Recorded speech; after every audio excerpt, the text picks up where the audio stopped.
Hello my dear students, ध्यान दीजिए। मैं रिएक्शन को ही आगे बढ़ाना चाह रहा हूँ। जो पिछले दो वीडियो में रिएक्शन जो गया है वो 12 रिएक्शन गया है 6-6 के स्लॉट में, इसीलिए छोटा वीडियो केवल रिएक्शन अभी चल रहा है जो मोस्ट इम्पॉर्टेंट है। फिटिक रिएक्शन को ध्यान दीजिएगा।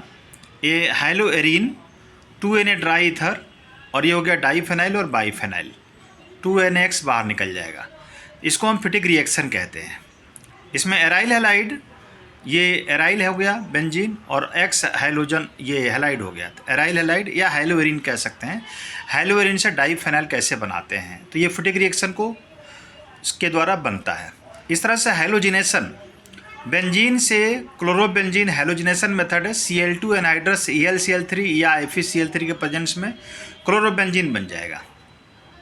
फिर क्लोरोबेंजीन में जब हम हाइलोजिनेशन कराते हैं तो Cl2 और FeCl3 के प्रेजेंस में या एनहाइड्रस ElCl3 के प्रेजेंस में तो आपको बन जाता है ऑर्थो पे क्लोरीन आ जाती है और पैरा पे क्लोरीन आ जाती है। तो पैरा क्लोरो क्या है? मेजर प्रोडक्ट है, हमेशा पैरा मेजर प्रोडक्ट है। तो ये पैरा क्लोरोबेंजीन, पैरा डाईक्लोरोबेंजीन बोलते हैं, ऑर्थो डाईक्लोरोबेंजीन। तो इस तरह से यहाँ पे ऑर्थो और पैरा ये दोनों बनेगा। अब इसके बाद हम नाइट्रेशन की बात करते हैं। नाइट्रेशन में बेंजीन से नाइट्रोबेंजीन बनता है। यहाँ पे बेंजीन से नाइट्रोबेंजीन, और फिर नाइट्रेशन कराते हैं तो ये नाइट्रो ग्रुप हमारा मेटा डायरेक्टिंग ग्रुप है।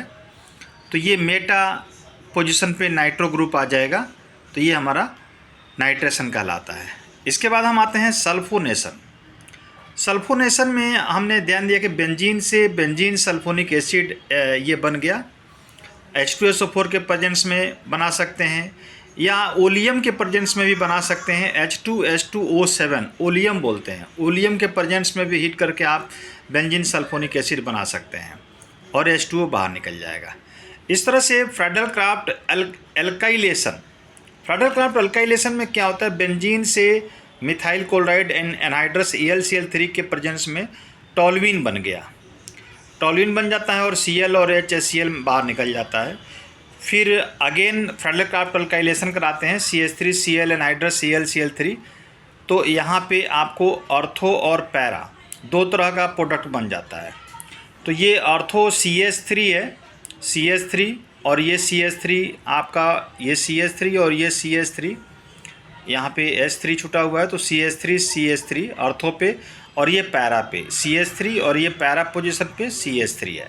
तो पैरा वाला हमेशा मेजर प्रोडक्ट होता है, यानी 1,4 डाईमिथाइल बेंजीन हो गया और 1,2 डाईमिथाइल ये बेंजीन हो गया ऑर्थो। तो ऑर्थो माइनर हो गया और पैरा मेजर हो गया। तो हम लोग फ्रेडल-क्राफ्ट अल्काइलेशन अभी ये रिएक्शन देखा, सल्फोनेशन देखा, नाइट्रेशन देखा, हाइलोजिनेशन देखा और फिटिक रिएक्शन देखा। तो इन सभी रिएक्शन को 5-5 बार लेकर के प्रैक्टिस कीजिए और याद कीजिए। तो आज के लिए इतना ही काफ़ी है।